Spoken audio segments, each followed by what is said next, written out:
Deus, muito obrigado, Pai. Obrigado por essas verdades benditas aqui, que foram ditas, entoadas, através destes cânticos, Pai. Por este amor imensurável, ao qual o Senhor nos amou, a ponto do seu Filho, o único Filho, se entregar por nós, pela sua igreja. E em virtude deste amor, Pai, e por mais difíceis que sejam, nós não olhamos para as circunstâncias. Não que estejamos imunes às circunstâncias difíceis da vida, Pai, não estamos. Mas nós temos alento, lenitivo, paz, esperança em nossos corações, porque nós olhamos para o Teu amor, para o Teu imenso amor, para o Teu infinito amor. Amor este que é revelado através de Cristo Jesus. Louvado seja o Teu nome, Pai. Pedimos agora que o Senhor continue falando aos nossos corações, através do texto que nós vamos ler, e que o Senhor use a vida deste Teu servo aqui à frente, apesar de ser quem é, Pai, pecador, mas dependente e submisso à vontade do Senhor e nas mãos do Senhor, como instrumento para a glória do Senhor, Pai. Nós oramos em nome de Jesus. Amém. Podeis assentar, meus irmãos. E eu quero convidá-los para a nossa reflexão neste momento. Quero convidá-los para que abram as vossas Bíblias no livro de Apocalipse, capítulo 2.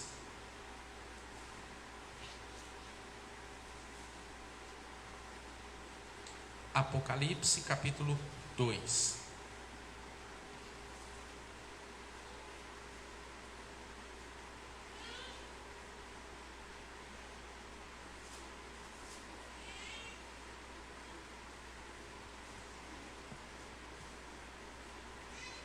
Apocalipse, capítulo 2, versos 1 a 7. Rogério, Amanda.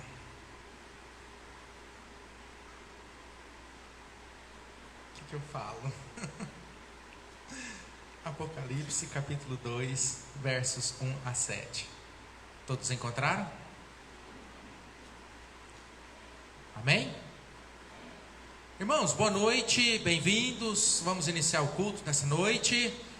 Vamos meditar na palavra de Deus. Amém, igreja? Amém. Nossa, que isso. Não, nós vamos fazer vivo e morto, tá? Vamos ficar de pé, vamos sentar para acordar, tá? Irmãos, nos diz assim a palavra de Deus: ao anjo da igreja em Éfeso, escreve: essas coisas diz aquele que conserva na mão direita as 7 estrelas e que anda no meio dos 7 candeeiros de ouro. Conheço as tuas obras, tanto o teu labor como a tua perseverança, e que não podes suportar homens maus, e que puseste à prova os que a si mesmos se declaram apóstolos e não são, e os achaste mentirosos. E tens perseverança, e suportaste provas por causa do meu nome, e não te deixaste esmorecer. Tenho, porém, contra ti, que abandonaste o teu primeiro amor. Lembra-te, pois, de onde caíste, arrepende-te, e volta à prática das... E, se não, venho a ti e removerei do seu lugar o teu candeeiro, caso não te arrependas. Tens, contudo, a teu favor que odeias as obras dos nicolaítas, as quais eu também odeio. Quem tem ouvidos, ouça o que o Espírito diz às igrejas. Ao vencedor, dar-lhe-ei que se alimente da árvore da vida, que se encontra no paraíso de Deus. Amém, glória a Deus. Queridos, nós estamos aqui reunidos nessa noite para cultuar o nome de Deus, para adorar comunitariamente a Deus, pois somos cristãos. E como cristãos que nós somos, nós tivemos essa nossa vida cristã, essa nossa caminhada cristã, ela teve um início. E eu pergunto para você neste momento agora, você se lembra do início da sua caminhada cristã? Você se lembra do momento da sua conversão, do momento em que você teve um encontro verdadeiro e real com Cristo, este encontro que transformou a sua vida, que mudou a disposição do seu coração, que levou você a se submeter a Deus e a sua palavra, e a confessar e reconhecer Jesus como o único e suficiente Senhor e Salvador da sua vida? E eu te pergunto novamente, hoje, eu não sei quanto tempo faz que você teve este encontro com Cristo, eu sei o tempo que faz que eu e Marilene tivemos este encontro, a minha casa, a minha família, mas eu te pergunto, você tem hoje a mesma alegria, a mesma vontade, a mesma disposição que você tinha antes? Naquele momento que você teve este encontro real e transformador com Cristo? Você tem a mesma disposição, você tem a mesma vontade, você tem o mesmo querer, aquela mesma pegada, sabe, aquele mesmo desejo que você tinha naquele momento?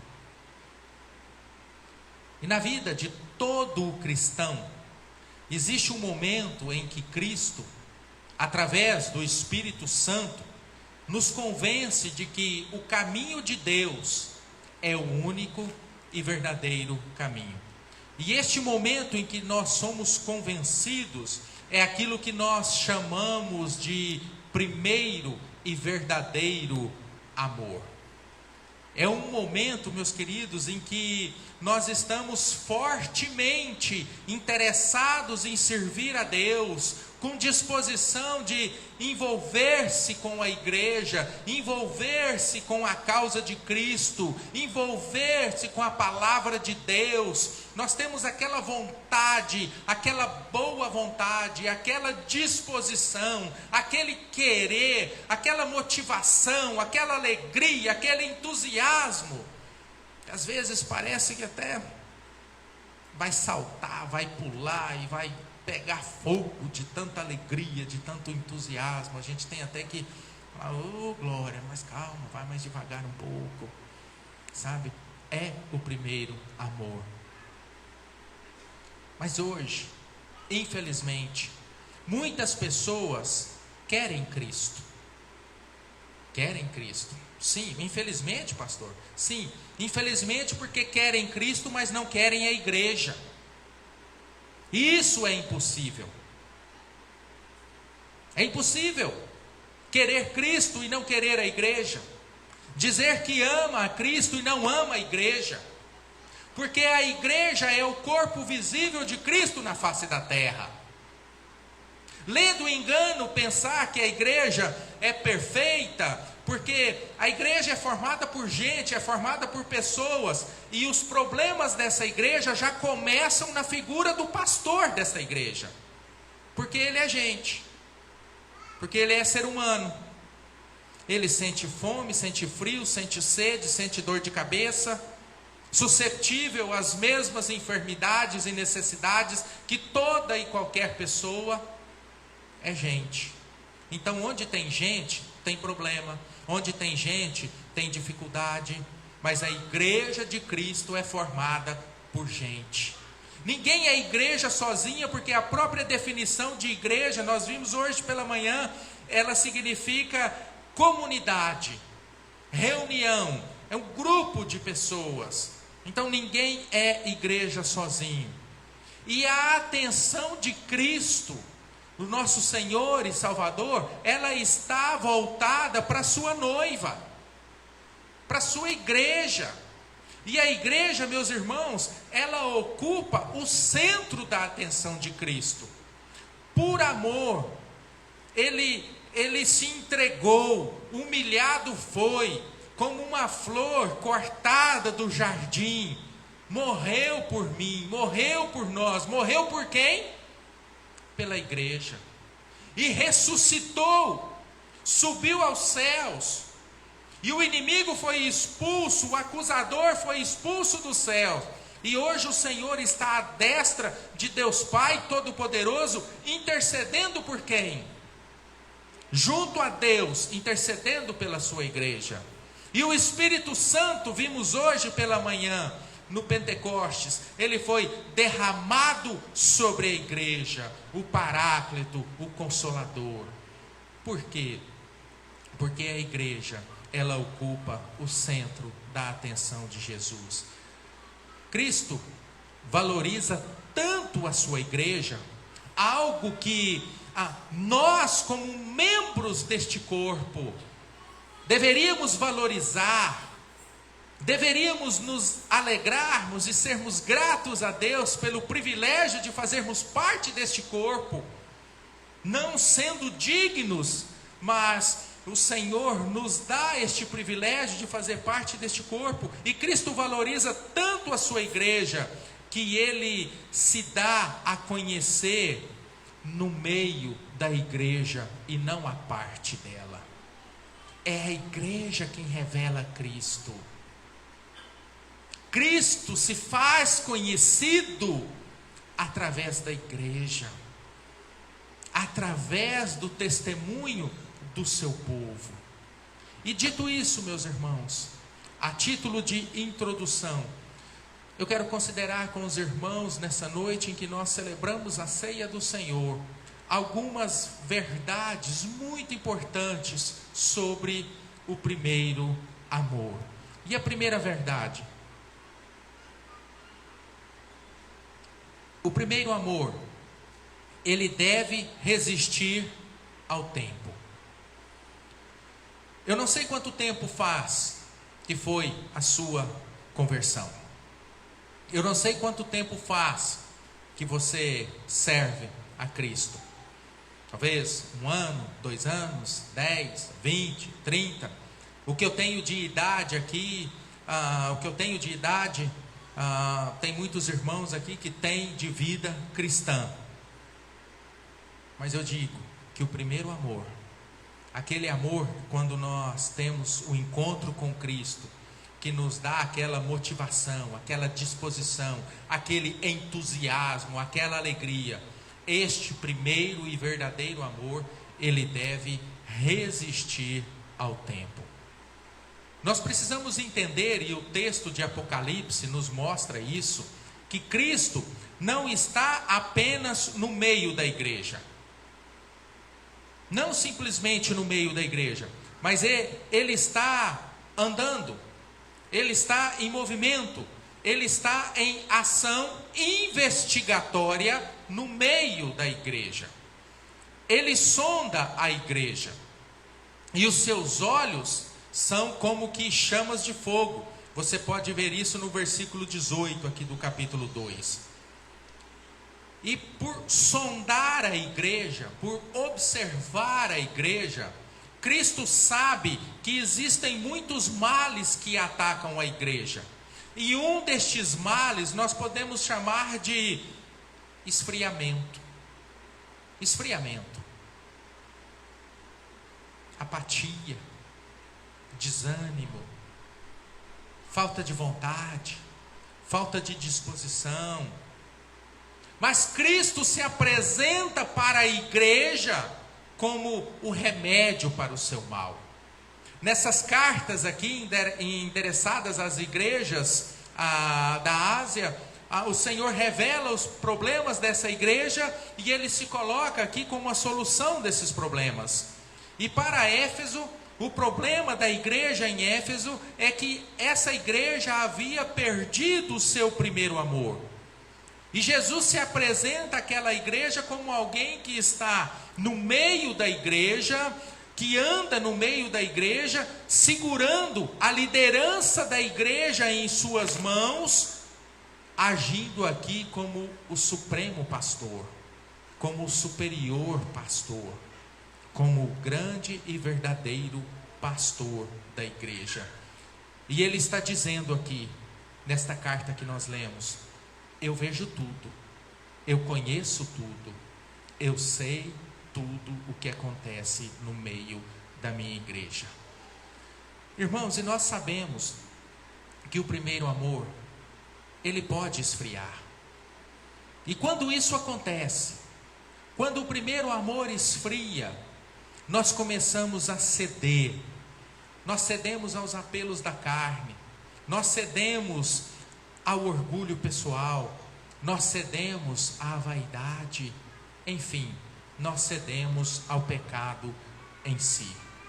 Assim como muitos casamentos em que o amor vai esfriando, o cristão também, infelizmente, ele pode esfriar no seu relacionamento com Deus. Ele vai perdendo aquela alegria, o entusiasmo do primeiro amor. E mesmo continuando participando ativamente dos trabalhos da igreja. Vem aos cultos, participam do estudo bíblico, participam da escola bíblica dominical, mas não motivado pelo verdadeiro amor. Ele vem porque ele tem uma obrigação. Ele vem porque, se eu não for, eu vou ficar com peso de consciência. Ele vem talvez porque o marido puxa, ou porque a esposa puxa, ou porque o pai obriga, ou para não contrariar em casa, ou para agradar o pastor, ou para ser visto pela liderança da igreja, para ser visto pelos irmãos, ou que seja para cantar, ou que seja para comer, ou que seja por outros motivos. Pela beleza, o encantamento, o charme, a simpatia, a humildade do pastor, não sei, qualquer coisa, ele vem, mas não por amor, não pelo verdadeiro amor, infelizmente.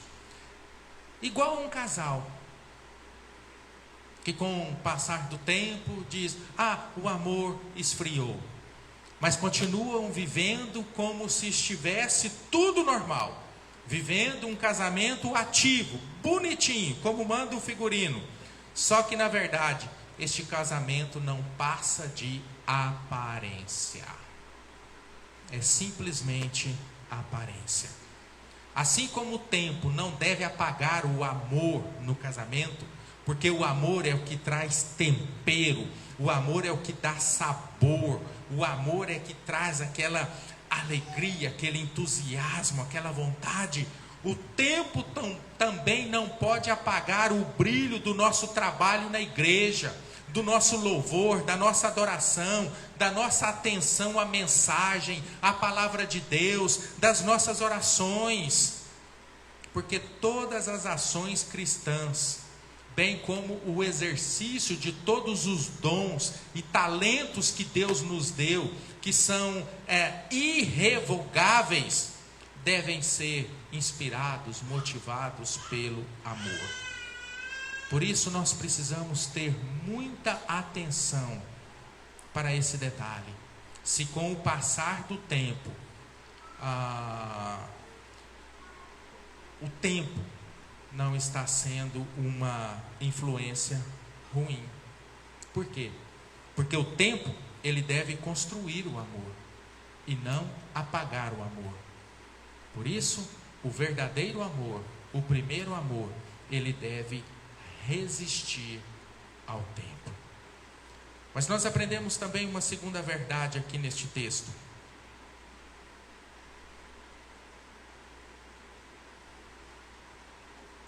O primeiro amor, ele deve resistir ao zelo na adversidade. O primeiro amor, o verdadeiro amor, ele deve resistir ao zelo na adversidade. Ninguém conhece a igreja de forma tão profunda como Jesus. Meus irmãos, eu estou aqui no 6º ano aqui em Pontes Lacerda. E eu digo claramente, hoje, é que eu começo a conhecer a igreja. Honestamente, hoje é que eu começo a conhecer a igreja. Por quê? Porque hoje eu já não conheço apenas a família que está aqui, mas eu já conheço algumas situações periféricas, pessoas que cercam, as várias ramificações. Aí que você passa a conhecer, e isso demanda tempo, convivência, relacionamento, comunhão. Então, hoje que eu digo que eu estou começando a conhecer a igreja com um pouco mais de profundidade. Agora, Cristo não. Cristo conhece a sua igreja de forma plena e profunda.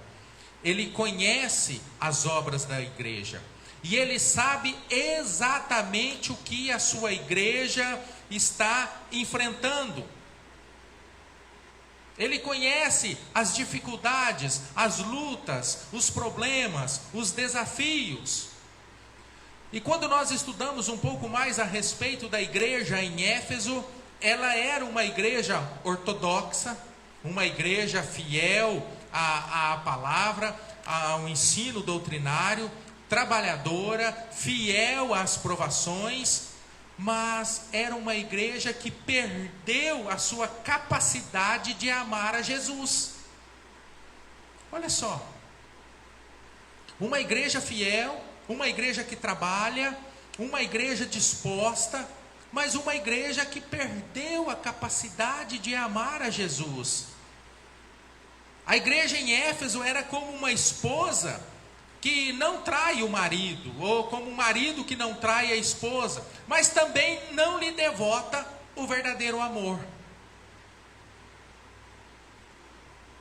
A igreja em Éfeso, ela foi elogiada pelo seu trabalho árduo, mas principalmente quando ela foi atacada por doutrinas estranhas, ela se permanece fiel à doutrina apostólica. E nós vimos hoje pela manhã na escola bíblica que os fundamentos, que uma igreja que manifesta ali o fruto do Espírito, uma igreja de fato conduzida pelo Espírito Santo, é uma igreja fundamentada na doutrina apostólica. E a igreja em Éfeso, mesmo atacada por doutrinas estranhas, ela se mantém fiel à doutrina apostólica. Mas de tanto lutar, de tanto enfrentar problemas, de tanto enfrentar desafios, é uma igreja que esqueceu do amor. Ela abandonou o primeiro amor. Sem dúvida alguma, Éfeso é uma igreja a ser seguida pela sua dedicação, pela causa de Cristo, solidamente firmados na verdade do Evangelho, perseverantes ali em suportar circunstâncias adversas, e isso com fidelidade inegociável. Mas nós precisamos tomar cuidado, irmãos, para que na busca do zelo nós não venhamos a esquecer do amor. Tem gente que se preocupa tanto com o zelo e esquece do amor. O zelo é tanto que se a flor, esse rosa não está combinando com essa aqui, não combina com essa aqui, não consegue participar do culto, fica estressado porque a flor não combinou, porque a gravata do pastor estava torta, porque tinha uma criança chorando. Criança! O duro é adulto que fica aí no celular o culto inteiro. Criança chora mesmo, corre mesmo, brinca mesmo. O duro é adulto, que quando é coisas do interesse fica quieto, sentado 2, 3, 4, 5 horas num show, mas dentro da igreja quase é difícil ficar meia hora, 40 minutos. É complicado. Mas às vezes, nesse zelo que nós temos, nós esquecemos do amor. Esquecemos do amor. Podemos usar novamente a analogia aqui dos casais. Mas eu tenho certeza que com os casais dessa igreja nunca aconteceu de ter alguma briga, alguma rusga, algum desentendimento. Isso eu tenho certeza que não. Só na minha casa mesmo. Mas na sua eu tenho certeza que não. Mas assim como muitas brigas de casais, acontece por quê? Qual é o motivo? Cada um quer as coisas certas. Só que as coisas certas que eu quero são de acordo com o meu ponto de vista. É o que eu acho, é o que eu penso, é o que eu quero, é o que eu entendo.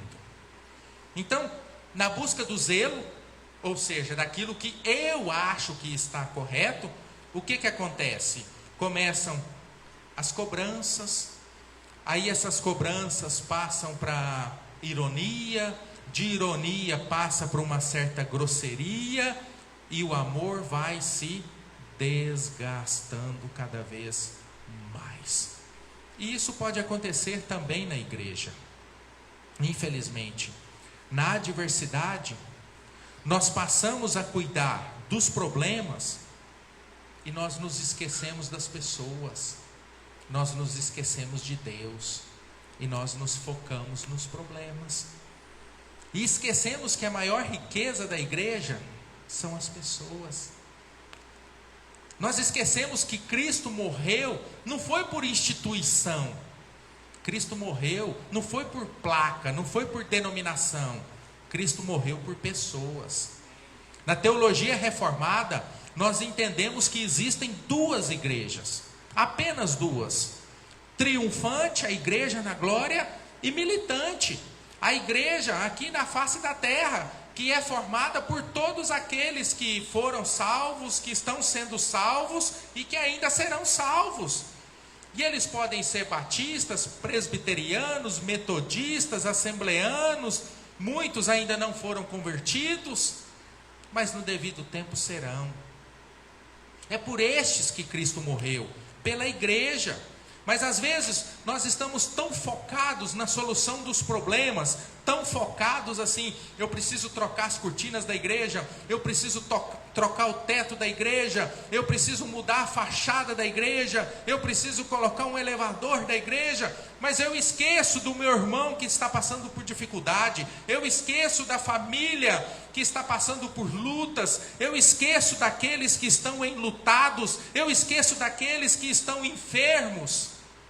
Por quê? Porque na luta ali pelo zelo, nós esquecemos do amor, nós esquecemos do principal, é o amor. Irmãos, eu tive que ficar 2 semanas sem vir à igreja, sem cultuar a Deus comunitariamente junto com os irmãos. E sabe, eu não sei como algumas pessoas conseguem, podendo vir, deixam de vir para a igreja. Mas deve ser falta de amor. Só pode ser falta de amor. Sabe, hoje pela manhã eu até extrapolei. Quando eu prestei atenção, eu já tinha dado 10h30. E se pudesse eu ficaria falando. Com tanta saudade, tanta vontade de estar aqui com os irmãos. Agora, quando não tem amor, não se liga para isso. Não se liga. E às vezes nós nos preocupamos tanto com o zelo, com tantas outras coisas, e esquecemos do principal, que é amor. Às vezes, no zelo de deixar tudo em ordem, nós abandonamos o amor. E é interessante lermos 1 Coríntios capítulo 13. O Paulo fala no verso 2: ainda que eu tenha o dom de profetizar e conheça todos os mistérios e toda a ciência, ainda que eu tenha tamanha fé a ponto de transportar os montes, se não tiver amor, nada serei. O poema que nós lemos aqui no início, sem amor, nós não somos nada.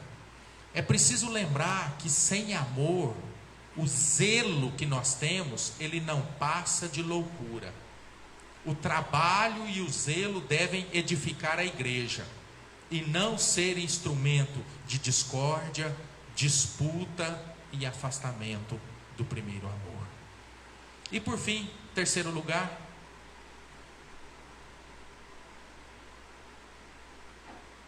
o primeiro amor deve ser reconquistado. Quando nós lemos aqui esta carta endereçada à igreja em Éfeso, a igreja de Éfeso, ela foi chamada a lembrar-se. Ela foi chamada a arrepender-se e voltar à prática das primeiras obras. E interessante que caso eles não se arrependessem, caso não se lembrassem e voltassem às primeiras obras, Jesus dá a sentença, dizendo: se não, venho a ti e moverei do seu candeeiro o teu lugar, caso não te arrependas. Versículos 5 e 6. Queridos, eu não sei como está o seu relacionamento com Deus, mas existe uma esperança. Se abandonamos o primeiro amor, nós devemos e podemos reconquistá-lo. Nós devemos e podemos viver este amor novamente. Sem amor, nada, mas absolutamente nada, nem mesmo a participação na ceia do Senhor, não tem significado. O amor consegue em um momento muito mais do que qualquer esforço sem sentimento. O trabalho sem amor é algo enfadonho, cansativo. Por isso que para muitas pessoas o trabalho na igreja se torna cansativo. Por isso que para muitas pessoas vir à igreja é difícil, é complicado, chega a ser chato. Ah, mas eu vou ter que olhar para o fulano, eu vou ter que olhar para o beltrano, eu vou ter que olhar para ciclano. Não, irmãos. No seu trabalho você tem que olhar para ciclano, para fulano, para beltrano, mas você vai. Independente da circunstância, independente da dificuldade, independente de quantas vezes pisaram no seu calo, desculpa a expressão, mas você vai. E aí a igreja, tudo serve de desculpa. Qualquer coisa serve de desculpa. Eu não vou para a igreja não, porque eu estava no culto, o Antônio Luiz espirrou. Pô, é tão normal espirrar, mas hoje ninguém pode nem espirrar mais, né? Quer ver se o pastor espirrar aqui? Não fica ninguém aqui dentro, eu tenho certeza. Não é isso, pode mais hoje. Ah, eu não vou para a igreja. Sabe por quê que não? Isso é desculpa. É porque acabou o amor. É porque esfriou o amor. Por isso que o culto é demorado, a música é chata. Eu vejo muitas pessoas falando assim: ai, pena que a igreja está fria, a igreja está isso, está aquilo. Será que é a igreja ou é o nosso coração? Será que o problema são as pessoas que nos cercam, que estão ao nosso lado dentro da igreja, ou é o nosso coração que está distante de Deus? Ou é o amor que esfriou dentro do nosso coração? Será que não é falta de compromisso? Será que não é falta de amor? Por que que a dona de casa, ela tem prazer em cuidar da casa, cuidar dos filhos, cuidar do marido? E é cansativo, é chato. Eu não sei se você ajuda sua esposa em casa, mas quando eu tiro esta vestimenta de pastor, em casa eu coloco outra vestimenta de escravo Isauro. E assim, é difícil. É difícil. Você acha que estender roupa, tira da máquina, põe lá, depois tira de lá, dobra, põe aqui, depois põe para lá, depois vai passar. Dá trabalho. Você acaba de limpar a pia, fica ali, coisa linda, maravilhosa. Daí 5 minutos tem um abençoado que vai e coloca uma chávena suja dentro da pia. Ah, mas dá um estresse. Hoje eu tive que apartar briga de cachorro em casa. Complicado, dá trabalho. Mas por que nós fazemos isso assim, com gosto, com prazer? Eu faço porque eu amo minha esposa. E eu tenho prazer em ajudá-la. E ela sabe que quando eu não quero também, quando eu estou encroado, termo feio, né? Amuado, mais feio ainda, né? Quando eu estou sentado em minha poltrona, de frente à TV, assistindo o jogo do Palmeiras, que só me dá raiva, ela não me tira dali.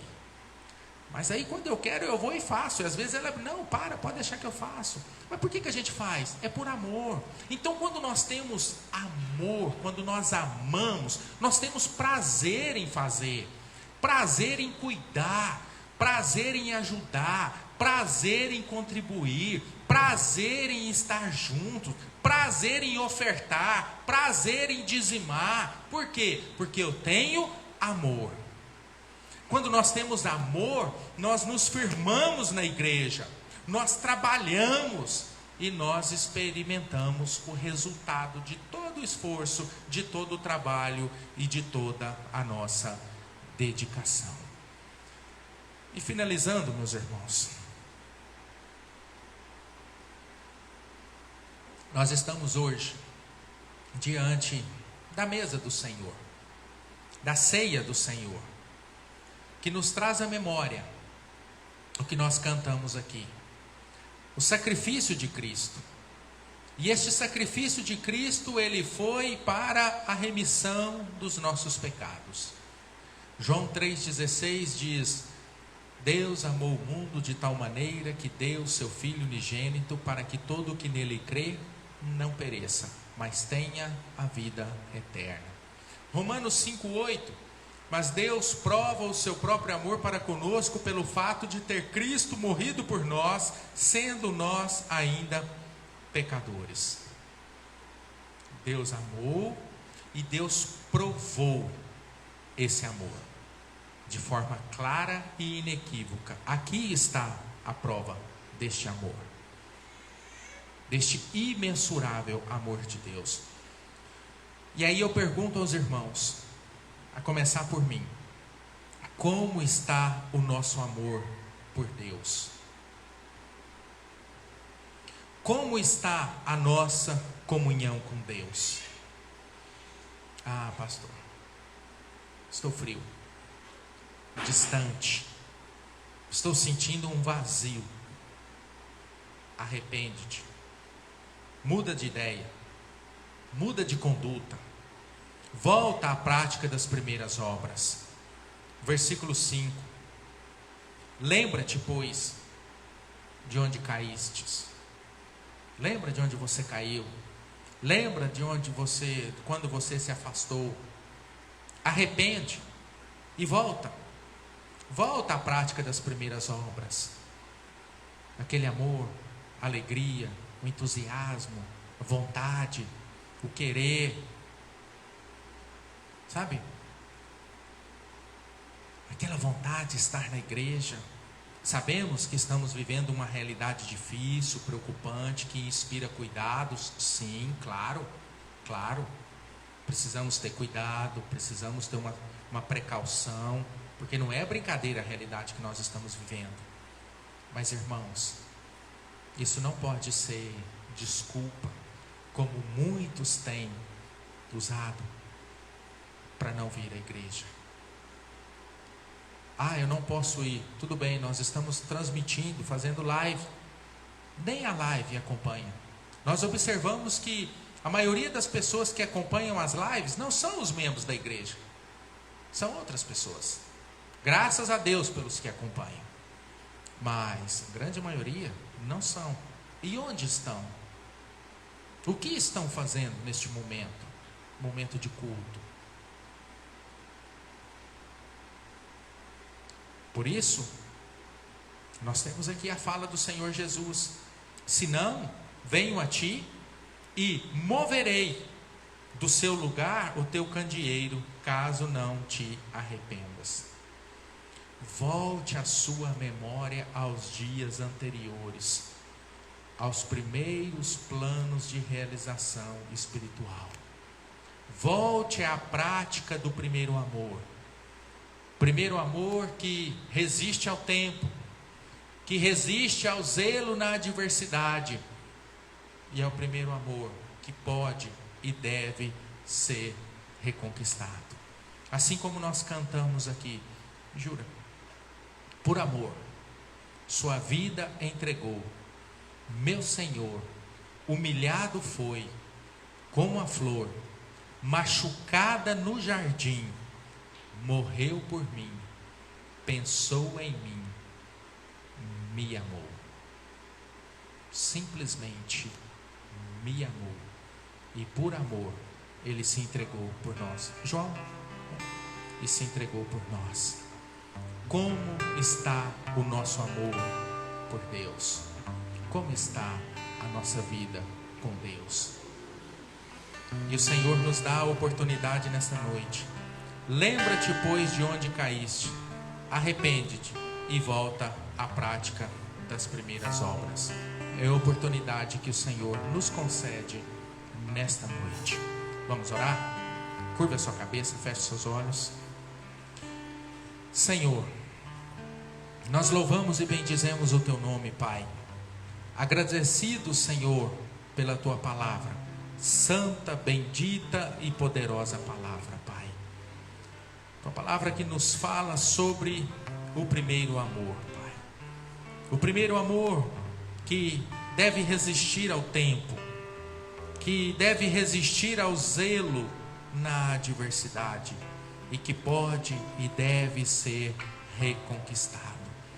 Pai, se existem irmãos que estão se sentindo frios espiritualmente falando, a ordem do Senhor Jesus é: lembra-te de onde caíram, te arrepende e volte à prática das primeiras obras. É o que nós temos que fazer e não ficar inventando desculpas ou explicações para o nosso desânimo, para a nossa apatia, para a nossa falta de motivação. É pura falta de amor, Pai. Pois quando nós amamos verdadeiramente, nós não ficamos usando desculpas, recursos ou subterfúgios para explicar a falta de amor que está reinando em nossos corações, Pai. Deus, ajuda-nos a voltarmos às práticas das primeiras obras, da alegria, o entusiasmo, a motivação e a disposição de quando nós tivemos um encontro real e verdadeiro com o Senhor, quando nós tínhamos a alegria da comunhão na igreja, a alegria da participação, da adoração comunitária, de louvar, de servir, de orar, de meditar na Escritura. Pai, reaviva em nossos corações este amor, este primeiro amor, Pai. Que nós saiamos daqui nesta noite, Pai, com esta disposição, com esta vontade, com esta alegria, com este ânimo, com este vigor renovado do primeiro amor em nossos corações e em nossas vidas, Pai. Essa é a nossa oração que nós fazemos em nome de Jesus. Amém. A você que está nos acompanhando pelas redes sociais da igreja, muito obrigado do privilégio de ter você nos acompanhando. Que Deus abençoe ricamente a sua vida, a sua família, e que você tenha uma semana repleta das bênçãos e do cuidado do Senhor sobre a sua vida, em nome de Jesus.